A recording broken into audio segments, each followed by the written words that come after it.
Hello बच्चों, let's read the question. A body of mass capital M at rest explodes into three pieces in the ratio of mass 1:1:2.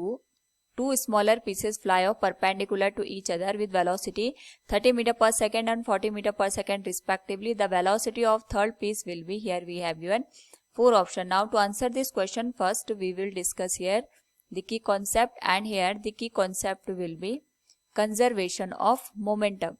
तो जब हम बात करते हैं यहाँ पे कंजर्वेशन ऑफ मोमेंटम की, वी कैन स्टेट दैट कि हमारे पास in the absence of the external force जो मोमेंटम रहता है वो कंजर्व रहता है. That is initial momentum will be equal to final momentum. तो यहाँ पे हमारे पास जो मास है ऑफ द कैपिटल एम वो एक्सप्लोड होता है इनटू थ्री पार्ट. तो अगर हम यहाँ पे हर एक पार्ट का जो मास है उसको कैलकुलेट करें तो ये आ जाएगा x प्लस 2x, और इन सब का सम करके यहाँ पे मास हमारे पास कैपिटल एम के बराबर आना चाहिए. तो यहाँ से हम वैल्यू लिख सकते हैं 2x plus x 3x plus x 4x, और x की वैल्यू आ जाएगी हमारे पास m/4 के बराबर. यानी जो तीनों मासेज हैं those will be m/4 m/4 m/2 के.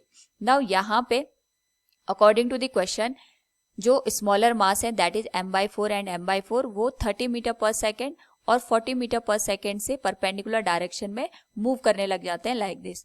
तो हमें ये बात ध्यान रखनी है, अगर दोनों मासेस इस तरीके से परपेंडिकुलर डायरेक्शन में मूव कर रहे हैं तो जो तीसरा हमारे पास यहाँ पे मास होगा वो किस डायरेक्शन में मूव करेगा, इसके लिए हम यहाँ पे कंजर्वेशन ऑफ मोमेंटम का यूज करेंगे. That will be initial momentum will equal to final momentum, यानी एक्सप्लोजन से पहले का मोमेंटम और एक्सप्लोजन के बाद का मोमेंटम सेम होगा. एक्सप्लोजन से पहले हमारे पास जो पूरी बॉडी थी वो रेस्ट की कंडीशन में थी, so it will be equal to 0. और एक्सप्लोजन होने के बाद हमारे पास यहाँ पे जो तीनों मासेस दे रखे उनका जो सम आएगा ऑफ द मोमेंटम वो इस तरीके से होना चाहिए कि तीनों की वैल्यू को हम ऐड करके जो वैल्यू मिलेगी वो 0 के बराबर होनी चाहिए. तो इस केस में हम देख सकते हैं कि हमारे पास यहाँ पे m/4 और m/4 है, ये परपेंडिकुलर डायरेक्शन में मूव कर रहे हैं. तो इनका जो मोमेंटम आएगा we can write it will be m/4 into 30 i cap plus m/4 into 40 j cap के बराबर. और जो तीसरा हमारे पास यहाँ पे पार्टिकल आएगा उसका जो मोमेंटम है वो p के बराबर हम कंसिडर कर लेते हैं.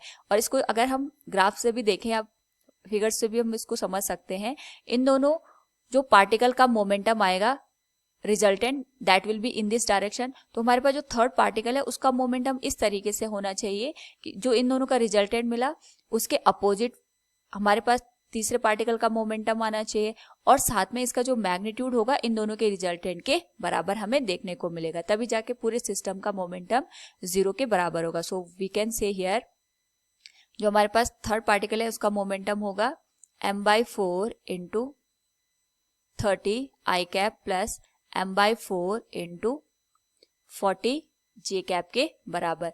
नाउ यहाँ से अगर हम थर्ड पार्टिकल के मोमेंटम का मैग्नीट्यूड कैलकुलेट करें so it will be square root of coefficient of i का square that will be m/4 into 30 का square plus coefficient of j का square that will be m/4 into 40 का square, और इन दोनों को add करके हम स्क्वायर रूट ले लेंगे. सो it will become magnitude of the momentum of third particle will be m/4 का होल स्क्वायर, तो कॉमन आ जाएगा, इसको हम स्क्वायर रूट से बाहर लिख सकते हैं. That will become m/4 into square root of 900 plus 1600. और ये वैल्यू यहाँ से अगर हम सॉल्व करके देखें तो हमारे पास बनेगी m/4 इंटू 2500, जिसका यहाँ पे अगर स्क्वायर रूट ले ले तो ये 50 के बराबर आएगा. नाउ जो थर्ड पार्टिकल है इसका जो मास था ये m/2 था, और हम ये मान के चलते हैं कि एक्सप्लोजन होने के बाद इसकी जो वेलोसिटी है वो v के बराबर हो गई. So we can write it will be m/4 into 50.